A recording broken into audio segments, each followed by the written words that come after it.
a very important aspect of research, as I told you, especially experimental research when we are discussing, or otherwise also any type of research, we are collecting a lot of data. So there are different ways of collecting the data with some of the tools, some of the methods by which you are collecting the data.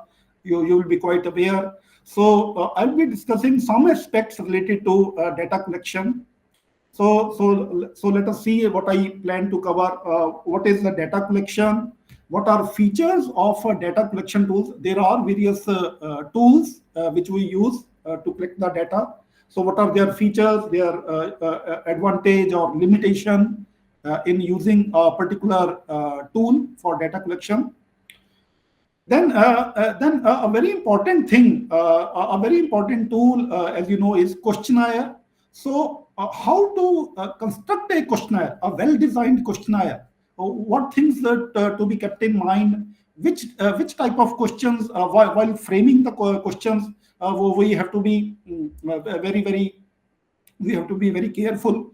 So how to construct a questionnaire? Okay, which questions to put, the way question should be asked, which question should be avoided. So this is very important aspect. So I would like very much wish that you focus on this aspect. And for a specific situation, I mean there are various tools for data collection. So how do you decide that in this situation, if your research situation, there is a specific situation, which tool, which method you will use for collecting the data? So this is another aspect which I will be discussing with you. So broadly speaking, data collection tools, their features, and focus on how to construct a questionnaire, what are principles of constructing the questionnaire, and how to select a data tool for a specific situation. So this is what we will be covering. What is data collection? A process of gathering the information. So suppose you are conducting a study on maybe some topic related to IoT, Internet of Things. So if you have identified that this is the topic on which I will be carrying out my research, so you start collecting data related to that topic. So the process of collecting data, collecting information related to that topic, so that is data collection. Now there are two types of data. So this is important. One data. So you are collecting two types of data. One is primary data, and the other one is secondary data. Primary data is that data which you are collecting for the first time. There are different sources available to collect the data, but no one else has collected that type of data. So that primary data is that data which you are collecting for the first time.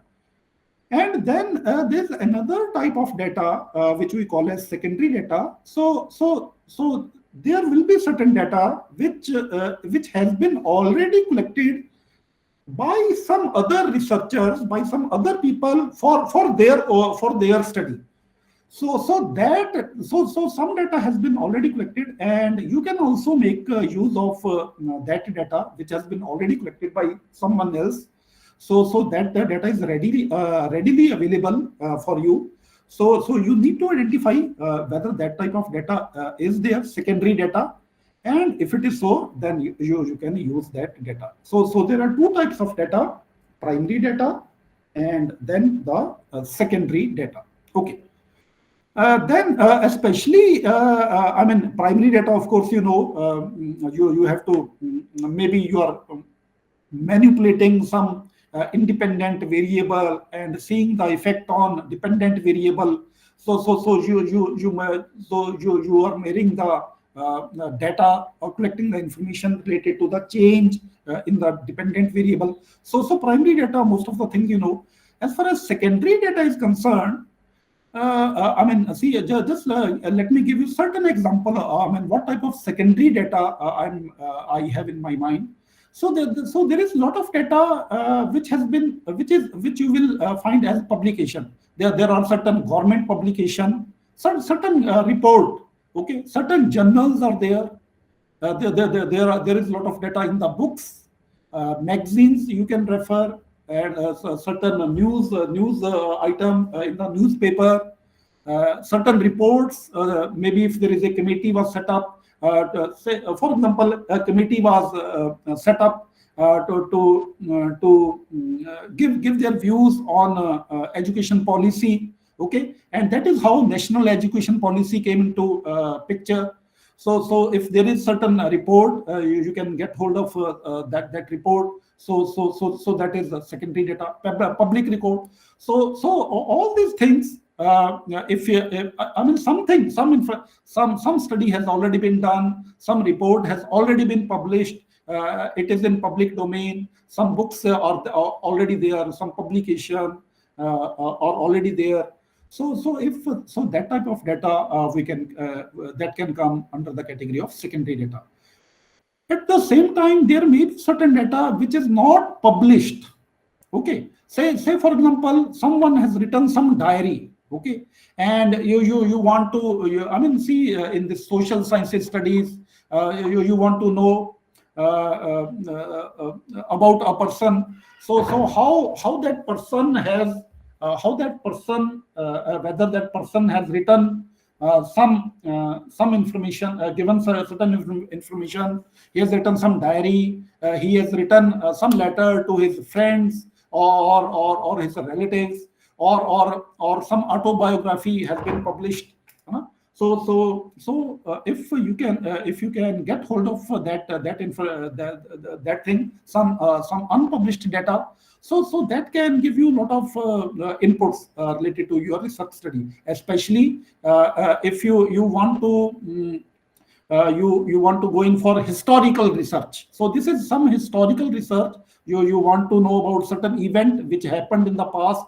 You want to know about a person who is no more now, but written certain diaries, written some letters or autobiography. So that type of data can be very useful.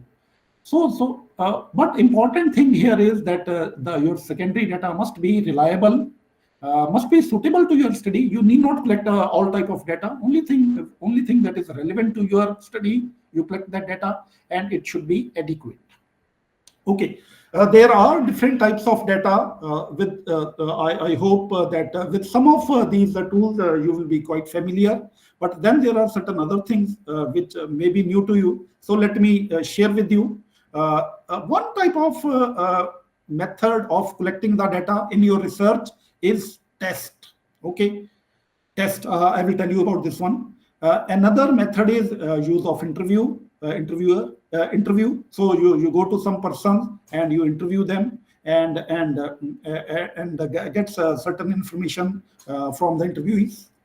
Questionnaire. You can frame a questionnaire and then you can circulate that questionnaire, send that questionnaire, and the people will respond to that. Another very important method of collecting the data is observation. Observe. You just go to a particular place and observe. You go to a classroom and observe how the teacher is engaging the class, how the students are attending the session. So observation, very, very important tool. And then another tool is focus group. Focus group. I will tell you about this one. I hope interview, questionnaire, and observation to some extent, I hope you are familiar. But what is this tool test, and what is this tool focus group? So of course I will be focusing on all of them. So let us take up these methods one by one. First of all, test. Now this method, this data collection method is used when your research study is related to measurement of attitude of a person. You want to measure the personality of a person. You want to check your self perception or aptitude. So if this is the type of research you want to carry out, then test can be a very useful tool for data collection. There are so many tests. We call them as standard tests, standardized tests. They are already available, and I can give you certain example. For example, You want to check the intelligence of people. So IQ tests are already available. Well designed IQ tests, standard tests are already available. You want to check the personality of a person. So your study is related to checking the personality of a person. So personality, well designed personality tests are already available. Similarly, you want to check the aptitude test. Well, what is the aptitude of a person? How the persons learn in an informal way. I mean, you have got an interest in a particular area. You want to learn about computers, and so you learn in an informal way also. So that is your aptitude. So those type of tests are also available. Even achievement tests are also available. So intelligence test, personality test, aptitude test, achievement test.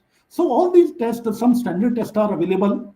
So you can make use of these tests as a tool for collecting the data. The only thing is that sometime you need to, yeah, so this is very important. Sometime you need to, so some standard tests are available, but if your research study requires some additional feature, so you have added certain specific aspects in your study, but your study is, of course, related to, say, personality, checking the personality. So you can use the standard test, but then you can make a certain modification in the standardized test. So test standard test, of course, you can use, but then you need to tailor them. You need to tailor those tests as per your need, and then you can go in for using this test for your research study. So this test, all those, if you are carrying out, if you are planning to carry out certain study related to attitude, personality, aptitude, so it should be clear to all of us that certain standardized tests, they are already available, and you can definitely make use of those standard tests. But of course, you can modify them, you can redesign them as per your requirement, you can tailor them as per your needs. Okay. Another method is interview method. So you go to a person and interview that person. So you are the interviewer, and the person from whom you are collecting the data, so that person is interviewee. So interviewer versus interviewer. So you can ask, definitely ask questions, directly contact the person.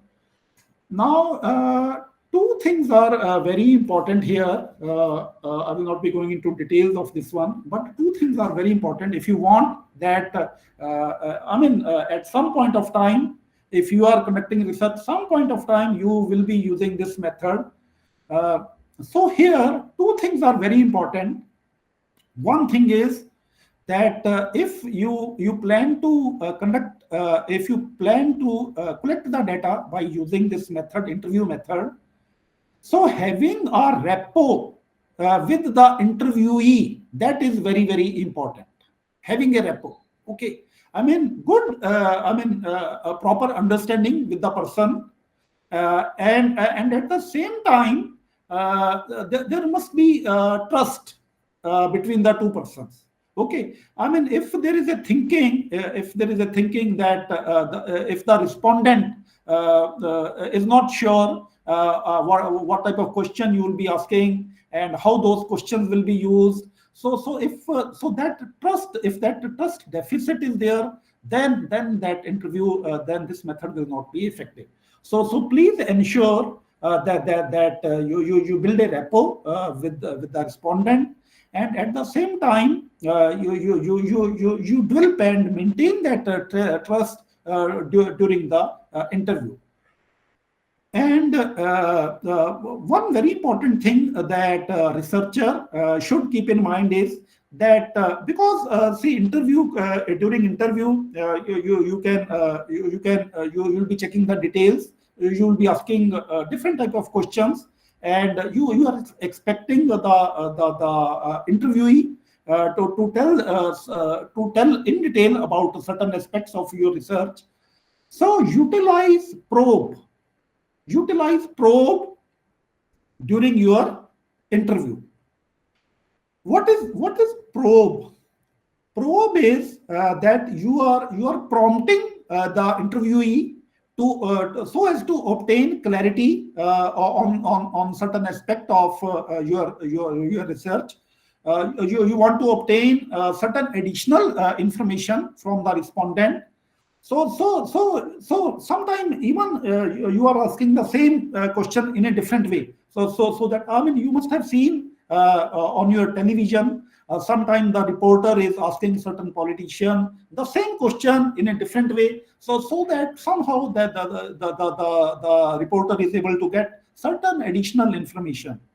Or you can ask, I mean, if you have collected certain information on certain aspect from the respondent, then you can ask, why do you feel this way? So it is, you are just probing, why do you feel this way? Any other reason for your response? Any additional reasons, sir? Anything else you would like to say? These are the probes. So utilize the probes during the interview from time to time, and that is how you will get certain additional information, and which will be helpful in your research study. So three things, my friends, here I am telling: building a rapport with the interviewee, that is very important. Then, if you are a researcher, then there must be trust between the researcher and the respondent. So this again is very important. I mean, at no point of time the respondent should have a feeling that information will be used for some other purpose, or some secret information is being taken. So that type of thing should not happen during the interview. So that trust should always be maintained. Okay. There are different methods of conducting the interview. So personal interview is the most useful, most widely used method. You personally go to the person and ask question. The advantage of personal interview is you can go in depth, and if time allows, you can ask any number of questions. There is the flexibility. And as compared to other tools, because you are going to the person directly, and if that person agrees to give the interview, so that means you're getting a proper response. So sometimes if you are using other tools, I mean, for example, you are sending a questionnaire. Sometimes people may not respond, but interview method, if you are directly going to that person, that person agrees. So low non-response as compared to other tools. Better control what type of question you will be asking. If any question you want to know more information, so you have a control over entire thing. And sometimes, see, the advantage is sometimes you want the person to give spontaneous response without thinking. You want some spontaneous response. So for that, the interview method is very useful.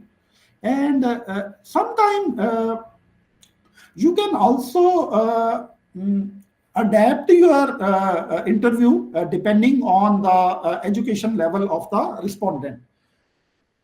If the respondent is quite educated, your interview, the type of question you will be asking will be different.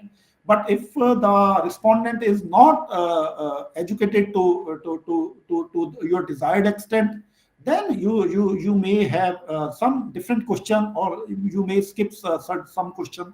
So you can adapt. So that is the advantage of using interview method, that you can adapt your questions as per the education level of the respondent. But the limitations of interview method are: it is expensive. Some persons are not approachable, especially at higher position. It will be difficult to approach them. Sometimes some people may be overstimulated. And interviewer may, I mean, sometime I will come to that. Sometimes there may be certain bias. The interviewer wants certain type of response. So please ensure whenever you are using this interview method, there should not be any bias on the part of the researcher. You can have personal interview as well as you can interview a person on mobile or on telephone. So this method is flexible, fast, cheap, and low non-response. But the demerit is that little time, because on mobile the respondent will try to give the answer quickly as compared to personal interview. So little time to respond. And mobile interview you can have. I mean, if you are carrying out some research in intensive research in certain area, so for that mobile interview may not be the right tool. And questions have to be short. Personal interview you can have, I mean, you can discuss something in detail, but when you are using this mobile or telephone, here comparatively the questions you will be asking will be short.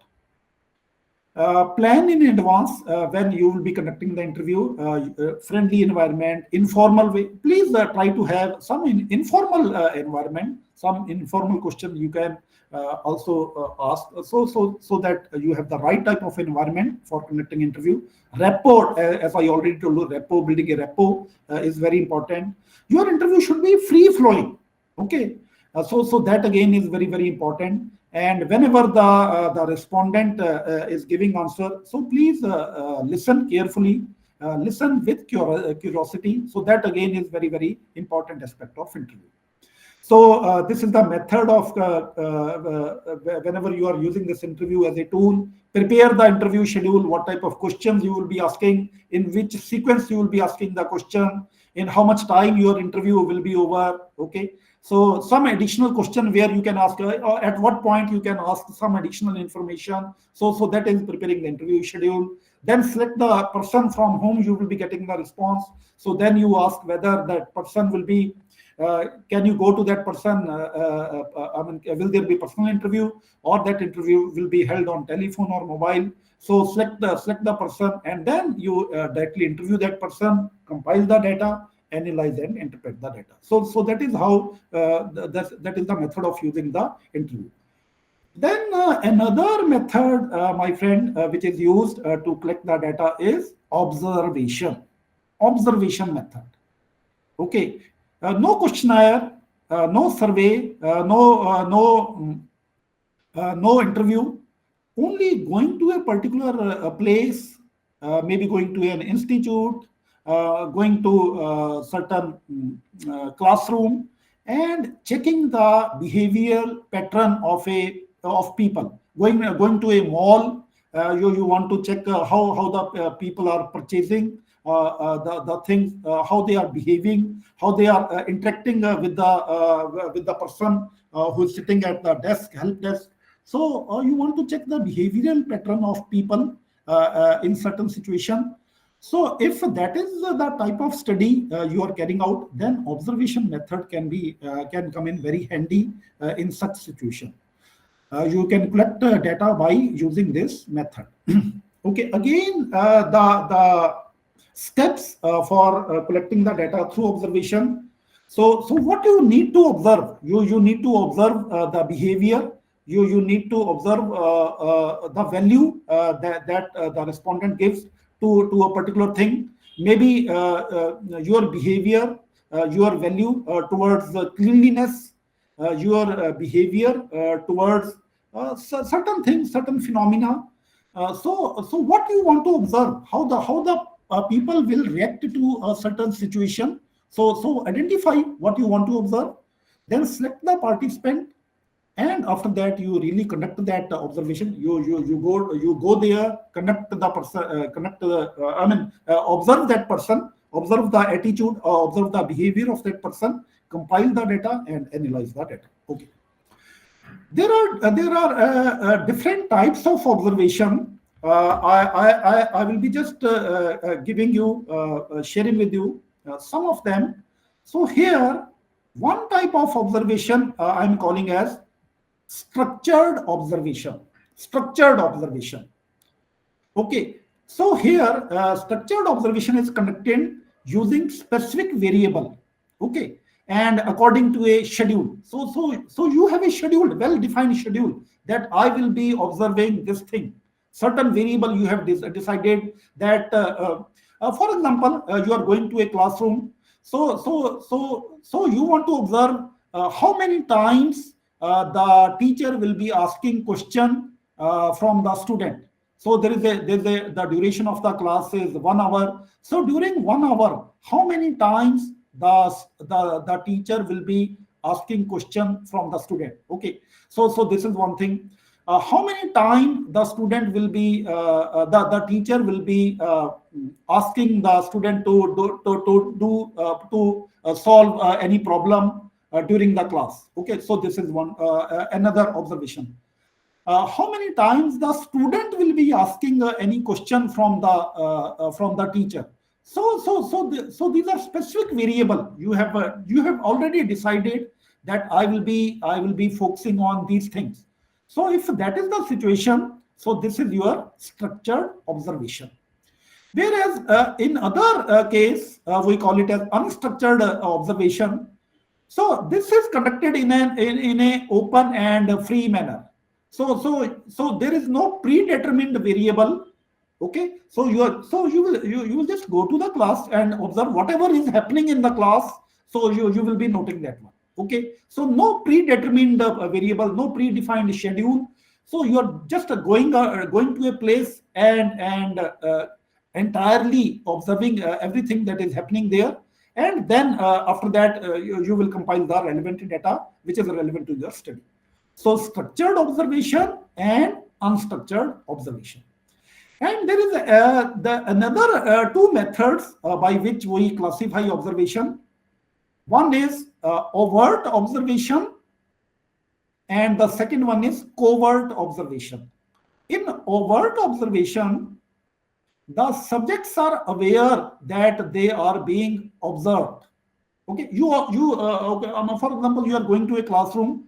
So you before conducting your observation, you already tell the students, sir, that you will be observed, that you are being observed.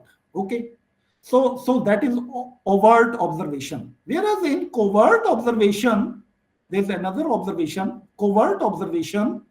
In this observation, the observer is concealed. Okay, the subjects are not aware. For example, in a classroom, the students are not aware that they are being observed. So this is covert observation. So different types of observation which I shared with you here: structured observation and unstructured observation, and then overt observation and covert observation. Okay. Observation method has its own advantages. There is no bias because you will not be interacting with anyone. You are not asking any question. So you are just observing of your own. Okay, and you get a very current information. What is happening now? So if that information you are getting through observation. So these are the advantages of this one. But the limitations are that observation method is expensive, time consuming, and you will be getting very limited information. I mean, whatever is happening, only that thing you will be able to note, or you'll be able to compile. You want some specific thing, and if that is not happening, so information related to that you will not be getting. Then, my friends, another very important method is questionnaire. You frame a questionnaire. You write different type of questions. You frame different type of questions related to your research study, and then you send that questionnaire to different people, and then the respondents fill that questionnaire and send you that information.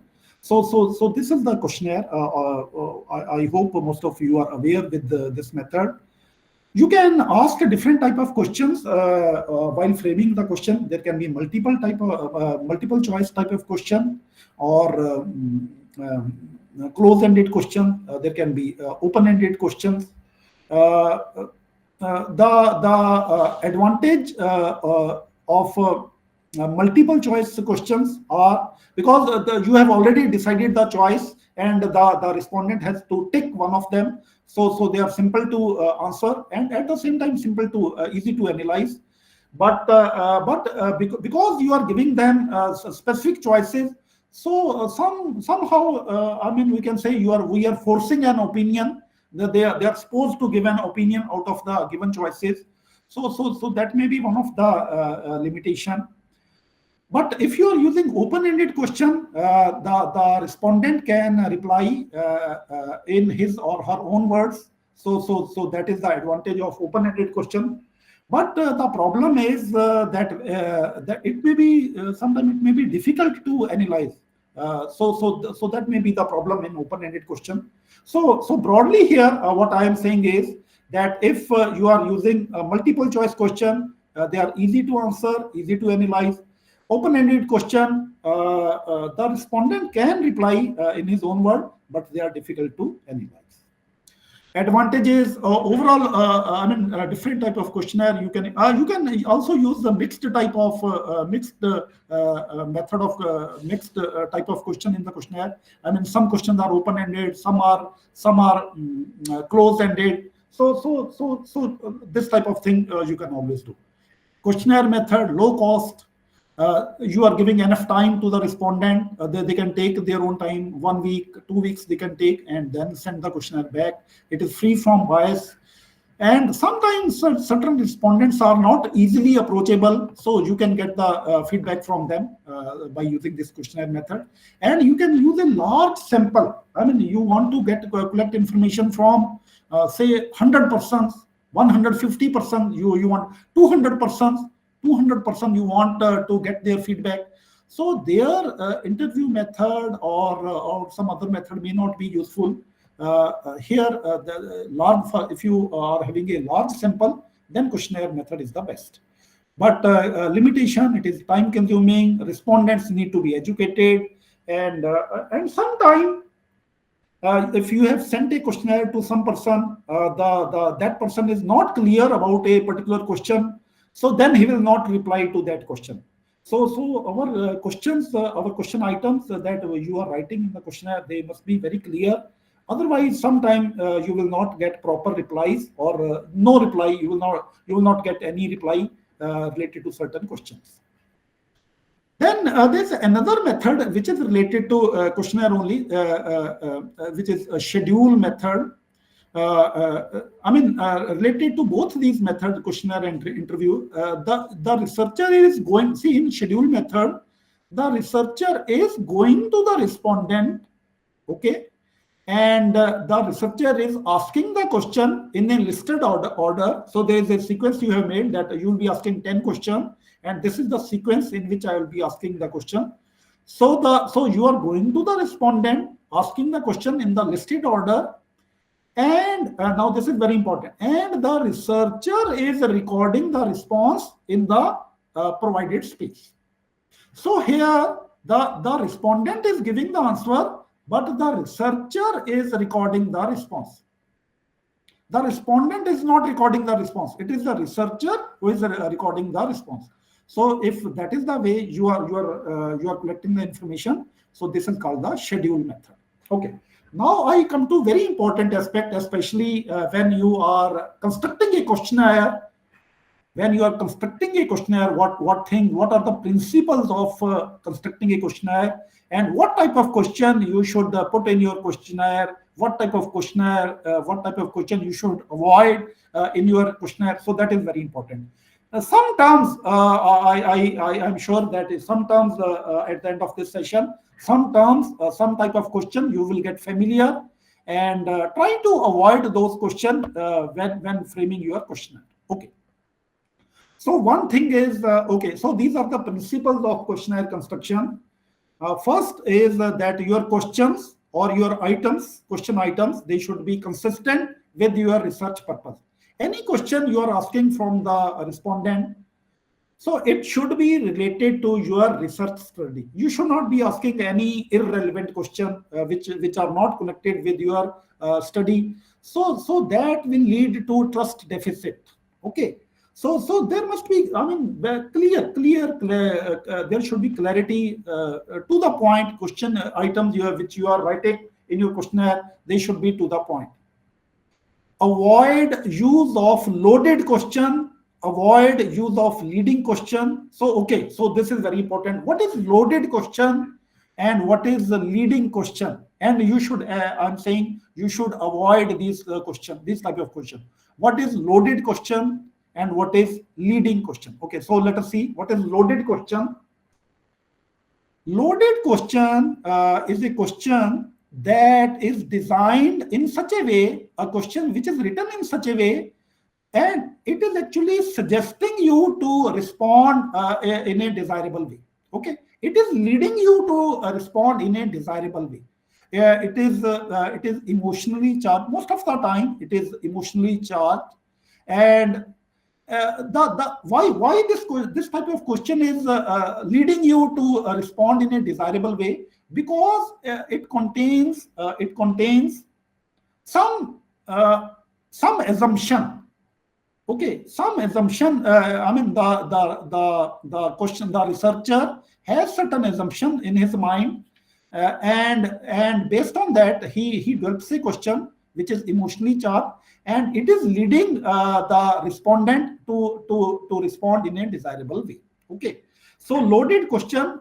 So you are assuming something and pushing the respondent to answer in a specific way.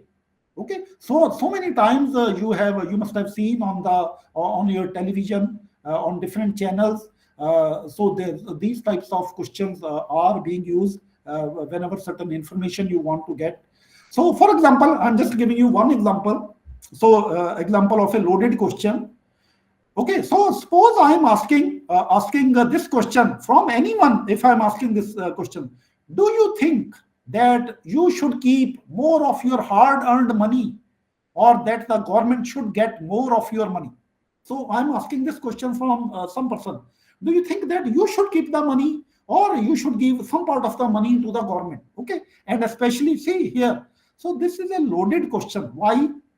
Because I'm saying here, see some word is there, hard earned money. Okay, see I'm giving my focus, the question which the researcher is asking is, and he's using this word hard earned money.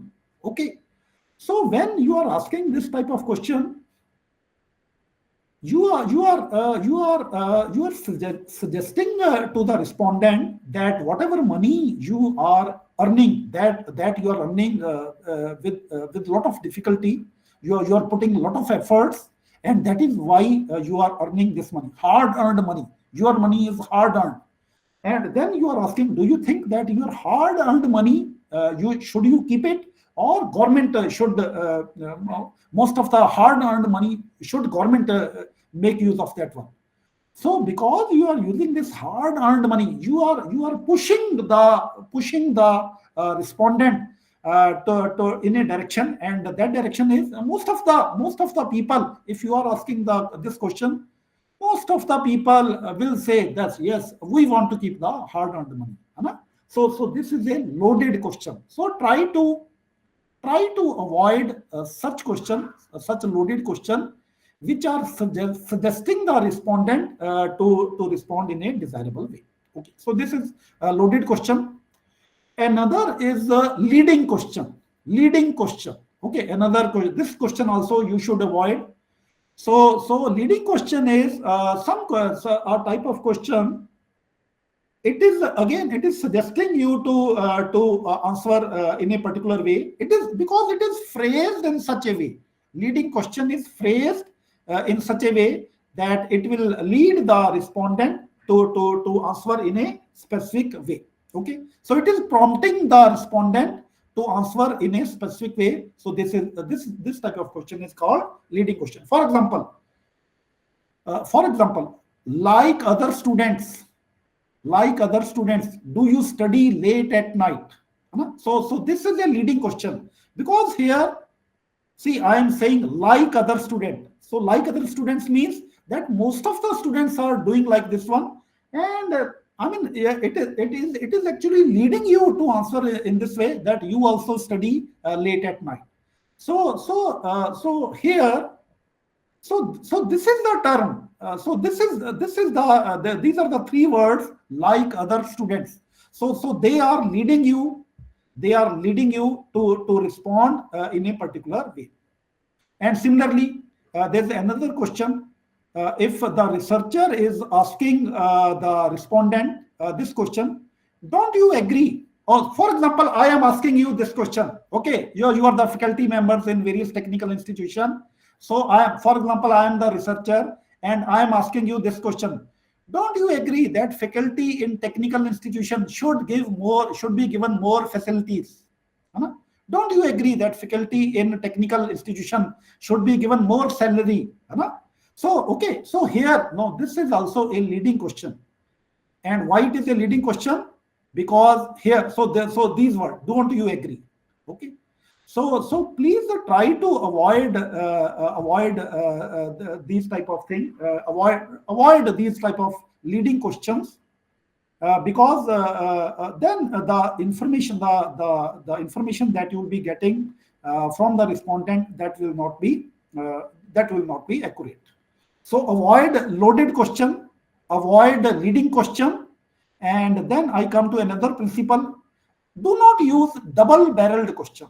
Do not use double-barreled question. So what is this double-barreled question? Okay, just give me one example. So if in one question you are asking two things, if in one question you are asking two things, that is double-barreled question. So for example, I am representing a company, and I am going to some place, and I am asking. Some people are using my product, or I give a demo of my product, and then I am asking these people, will you recommend our company product to your family member or friends? Okay, let me repeat this question. Will you recommend our company product to your family members or friends? Now, dear participants, this is a double-barreled question, because see, why it is a double-barreled question? Anyone, can you tell me why it is a double-barreled question? In fact, I am asking two questions from in one question. I am asking two questions. Can anyone tell me why it is double-barreled question? Anyone? Because yes, Sachin. Question itself, your ratings for food as well as on the stay also. So it is a double question, sir. Okay, yeah. See, perfect. See, because see, I am asking. See, in fact, these are two questions. One is, see, there can be one person. He will recommend my product to the family member, but not to the friends. There may be another person who will recommend my product to the friends, but not family members. Okay. So if you want to ask this question, there need to be two questions. Will you recommend my company product to your family members? Will you recommend my company product to your friends? Okay. So you cannot have, you should not have, in one question you should not ask two aspects. For example, another question, another double-barreled question. How would you rate food and stay at our hotel? So you went to a hotel, and at the end of your stay, the hotel authorities, they are asking you, how would you rate our food and stay at the hotel? Again, it is a double-barreled question, because you are asking two questions. Food may be very good, but stay is not that good, or stay is very good, but food is useless. So if you want to ask a question, so again, you can have two questions. How would you rate food at our hotel? How would you rate stay at our hotel? So this is the way. Avoid double-barreled question. Okay. Then check out when to use open-ended and close-ended questions. So this again is a very important aspect. I mean, if you want to have very specific information, some numerical data, quantitative, if your study is quantitative, then you can have a close-ended question. But if your data is qualitative in nature, you want detailed feedback from the respondent, then you can have open-ended question. Then put yourself in the place of respondent. Okay, when you are designing a questionnaire, when you plan to conduct a interview, so you just think that if you are in place of the respondent, how you will feel. Use familiar language during interview. I mean, sometimes we are using very difficult word, jargons. So avoid those things. Similarly, while framing a questionnaire, use a very simple language while developing the test items. Item should be clear and concise. No, not very lengthy item. Very to the point information. Avoid word with ambiguous meaning. I will give an example of this one. Avoid, especially while writing the questionnaire. Avoid words with ambiguous meaning. For example, take this test item. Do you go to the library? Okay, I'm asking one student. Do you go to the library regularly, sometime, rarely? So this is an ambiguous the response which the response regularly, sometime, rarely. These things are ambiguous. What do we mean by sometime? What do we mean by regularly? I mean, they are not that clear. So instead you can say, do you go to the library? So I say daily, once a week, okay, or twice a week, or once or twice a month, okay. So these things are more clear.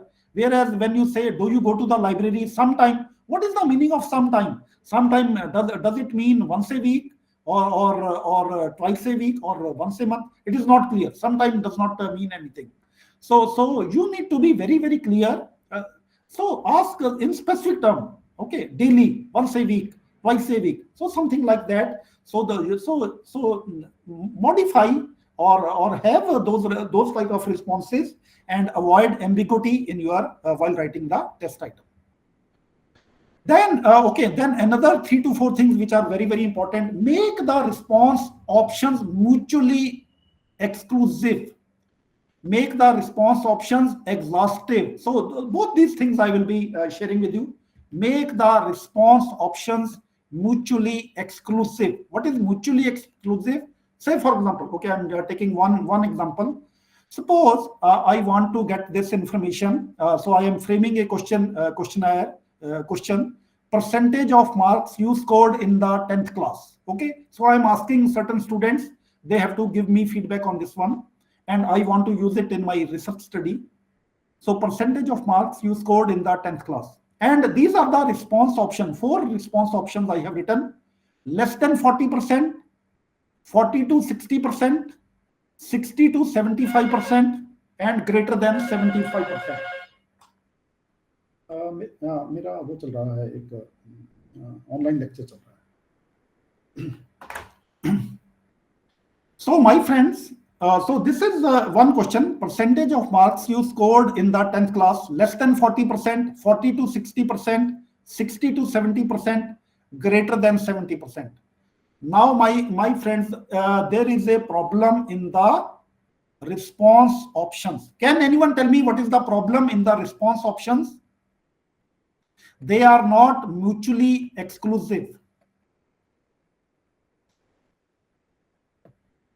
Can you tell me, anyone, what is mutually exclusive? What is the problem with this response question? Anyone? Anyone from the remote center?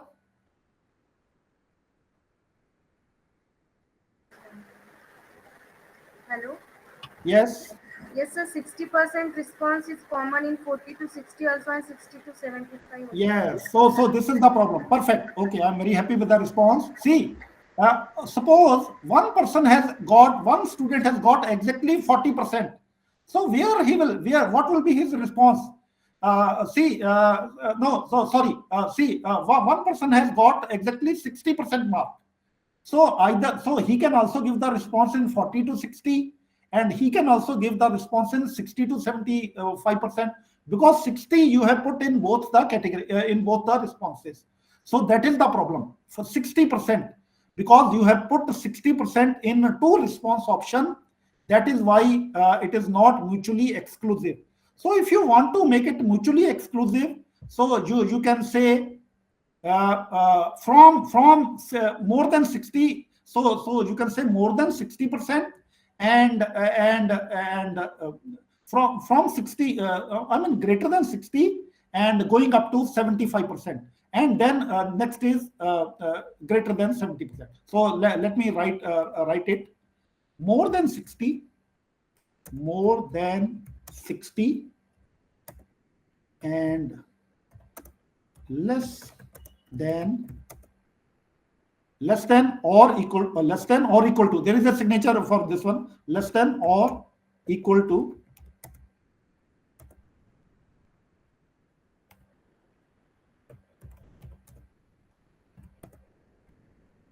okay. So more than 60, so someone has got 60.2%, so he will be in this category, and going right up to 75%, and someone is getting more than 75%, so then he can go in the fourth option. So then now this question is mutually exclusive. Okay, then I come to another type of question, which is so this question I have already done. Exhaustive response option. Okay, exhaustive response option. So suppose your question should be such so that it should be able to include all type of options. Okay, I mean, if there is something which does not cover a particular person, so then your question is not right. For example, if I am asking some of the people, what is your age? Okay, so I am putting three options: less than 25, 25 to 50, and 51 to 75. Okay, so otherwise this question looks okay. So what is the problem in this one? Anyone? Can you tell me? There is a problem in this question item. Can you tell me, anyone? Can you identify the problem? Option 4 should be there, more than 75 years. Perfect. Yes, Sachin, perfect. This is very good. So this is not exhaustive response. So because one more response is possible, because if there is some person with 70, his age is 77 year, where he will give the response, because that response option you have not given. So fourth option should be there, that if your age is more than any person with more than 75 years. So that is the type of so please ensure this one, that you have this one.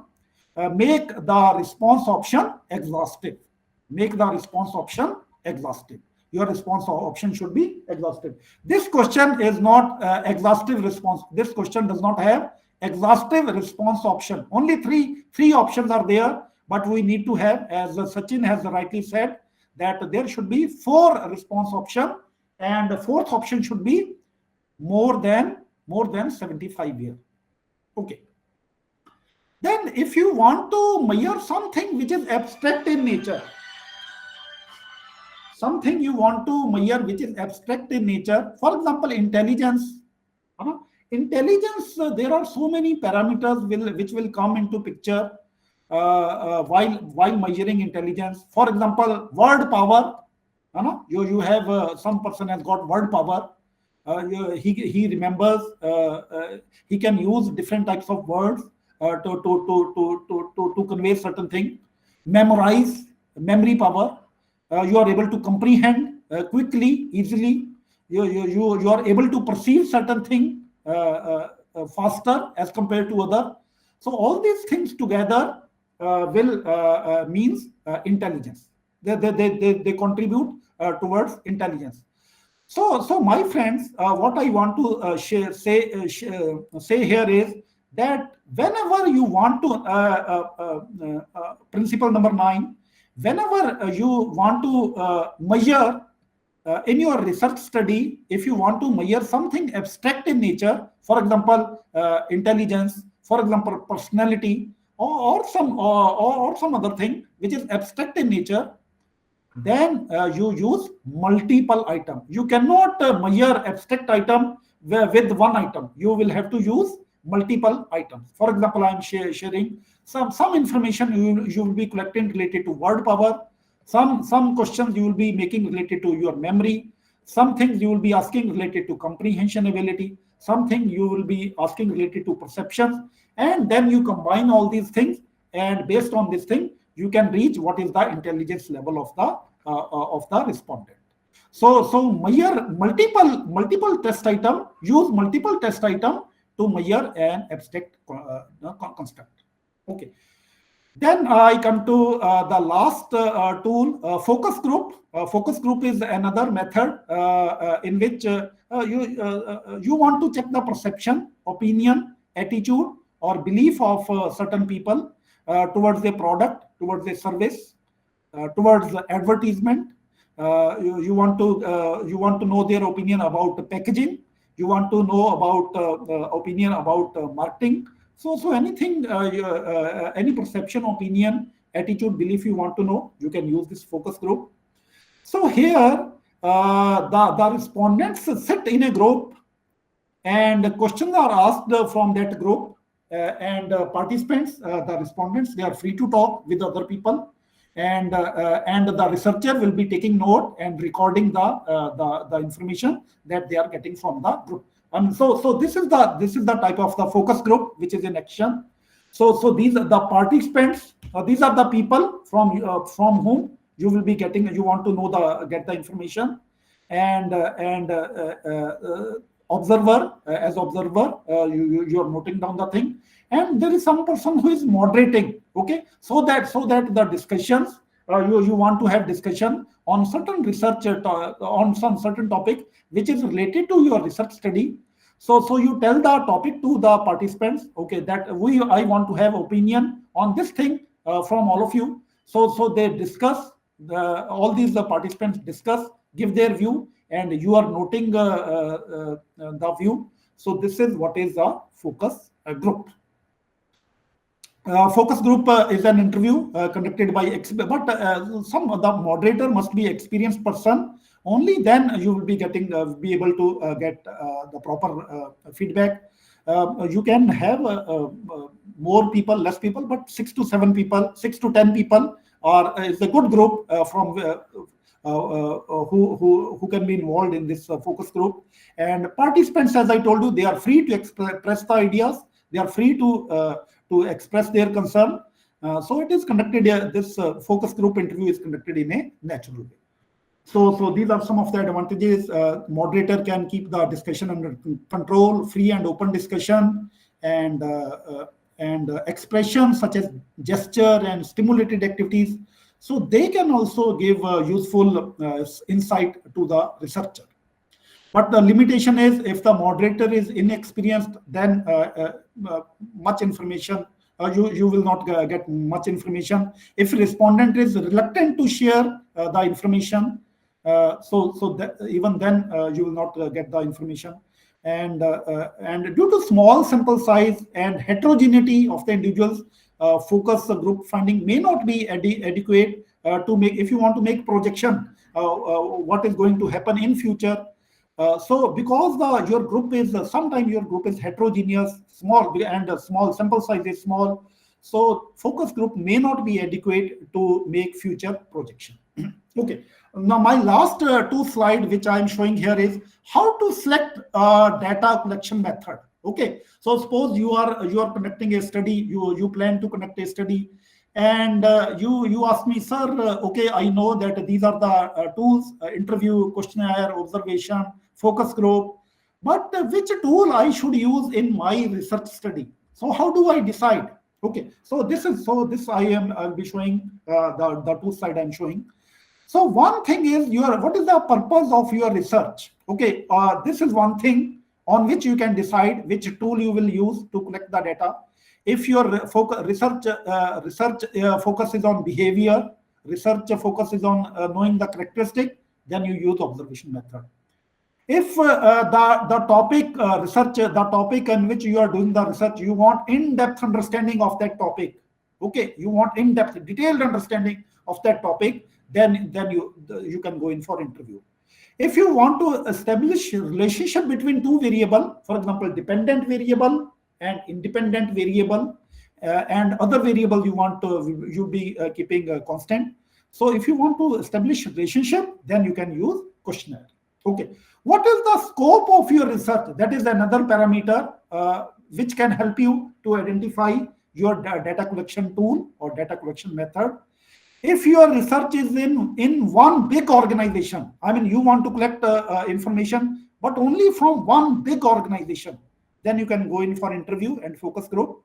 But if your research is covering one big area and large number of respondent, area is also big. Maybe you want to collect information in from all the technical institution in one district. So it is a big area and a large number of respondent.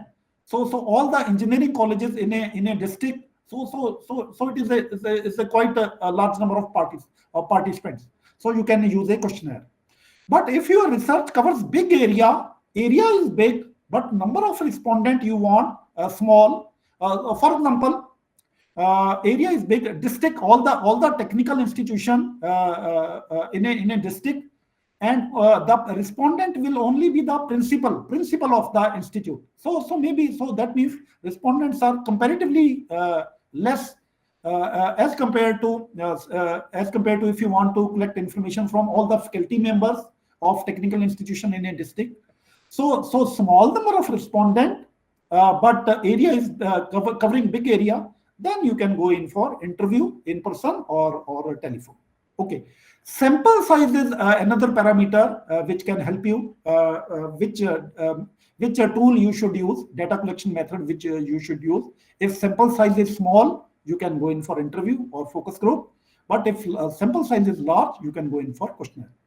Which type of data you will be collecting, whether you are collecting primary data, okay, then you can go in for interview, questionnaire, focus group, observation. But if you are collecting secondary data, that means someone has already collected that data and you want to have to access that data. For example, some textbook, some report, some government document, some letter, some autobiography, some diary. So this is secondary data. So for that, you can go in for document analysis. Then urgency of time, another important parameter is urgency of time. You want the research to be conducted immediately in a very limited time. Within say 1 month, you want to complete your research. Immediately, you want to solve a problem. Immediately, you want the result. Then you can, and you want to collect certain data, you can go in for interview. But if you want, if sufficient time is there, you can take comparatively longer time, then you can use questionnaire. And if you want to analyze the data in a particular duration, so what happened, how was our industry from 1900 to 1950? So you want to analyze the data in particular duration, then you can use the data analysis. And my last slide, this is my last slide. Type of respondent. Okay, so what is the education level of the respondent? That is very important. If there are certain respondents who cannot read or write, then you can use interview method. But similarly, but if the people can read and write properly, educated, you can use questionnaire method. Comparatively, people who are old, comparatively old people, they may not prefer to fill the questionnaire. So please go in for observation or interview. Some people do not like a particular method. Some people do not like to fill questionnaire. You can go in for other method. Some people do not like to get interviewed. So you can use the questionnaire or different method. Okay, so whatever method respondent like, you can use those methods. So type of research, if you are doing quantitative research, you can go in for questionnaire. If you are using qualitative research, then you can go in for interview, focus group, observation. Safety factor is also important. Sometime you have to keep in mind safety is the one feature, especially the period of COVID. If you were carrying out some research study during COVID period, no one wanted to come to go to a place. No one wanted that you should go to him, meet him personally. So you need to keep safety at that time. You were required to keep safety in mind. So at that time, questionnaire was the best method. Interview was not the right approach during COVID period. So sometimes safety factor also comes into picture while collecting the data. Triangulation, last thing, triangulation. Triangulation means you can use a different method just to reinforce. Through questionnaire, you are able to say, sir, if I'm using the questionnaire, this is the result I am getting. Then you also use the interview to check out whether you are getting the same result by using some different tool.